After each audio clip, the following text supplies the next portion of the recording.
CAA यानी कि citizenship amendment act, जो कि 11 मार्च 2024 को एक अधिसूचना लाकर केंद्र सरकार ने लागू कर दिया है, जो कि प्रेजेंट में चर्चा का विषय बना हुआ है। और इसके लागू होते ही इस पर जमकर पॉलिटिक्स भी चालू हो गई है। ऑपोजिशन लीडर मुसलमानों को भड़काने में कोई कसर नहीं छोड़ रहे हैं।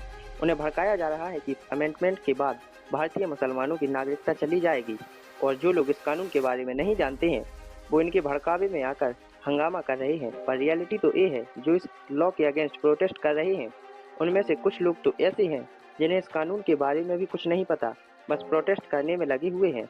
जबकि नागरिकता संशोधन अधिनियम 2019 का भारत के लोगों या मुसलमानों से कोई भी लेना देना नहीं है, और इससे किसी भी इंडियंस की सिटीजनशिप पर कोई इफेक्ट नहीं पड़ेगा। और सीएए को लेकर भारत के मुसलमानों को कोई भी टेंशन लेने की ज़रूरत नहीं है, क्योंकि यह एक्ट किसी की भी सिटीजनशिप को नहीं छीनता है, बल्कि यह एक्ट तो पाकिस्तान, बांग्लादेश और अफगानिस्तान से धार्मिक प्रताड़नाओं के कारण भारत में आई हुए शरणार्थियों को सिटीजनशिप देने का काम करता है। इस एक्ट का मेन पर्पज है कि पाकिस्तान, बांग्लादेश और अफगानिस्तान, इन तीनों देश जो कि एक इस्लामिक कंट्री हैं, इनसे जो भी हिंदू, सिख, बुद्ध, जैन, फारसी और ईसाई धर्म के लोग धार्मिक प्रताड़नाओं के कारण भारत में 31 दिसंबर 2014 के पहले आए हैं, उनको सिटीजनशिप देने का है।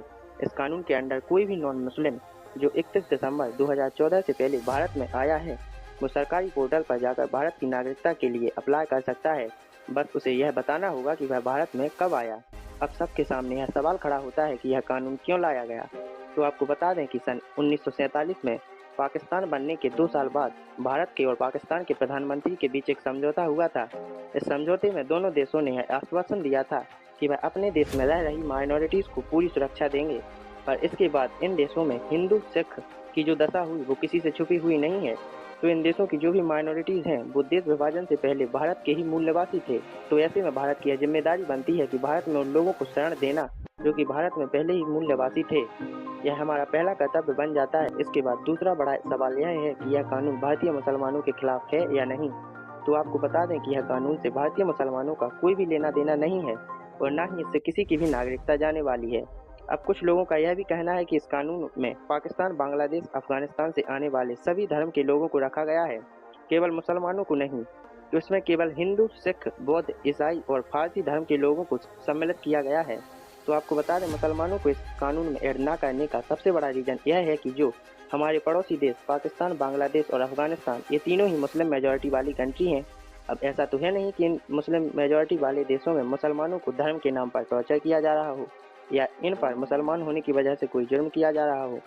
ऐसा तो है नहीं। पर यदि इन देशों में रह रही माइनॉरिटीज़ जो कि देश के बंटवारे से पहले भारत का ही हिस्सा थी, तो यह भारत का फर्ज बनता है कि वो इन देशों में रह रही माइनॉरिटीज़ को प्रोटेक्ट करे।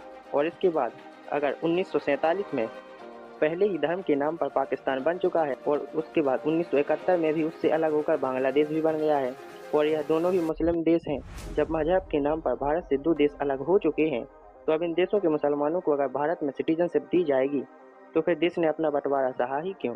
और अब जब अगर बंटवारा हो ही चुका है तो उन लोगों को भारत में सिटीजनशिप क्यों दी जाए।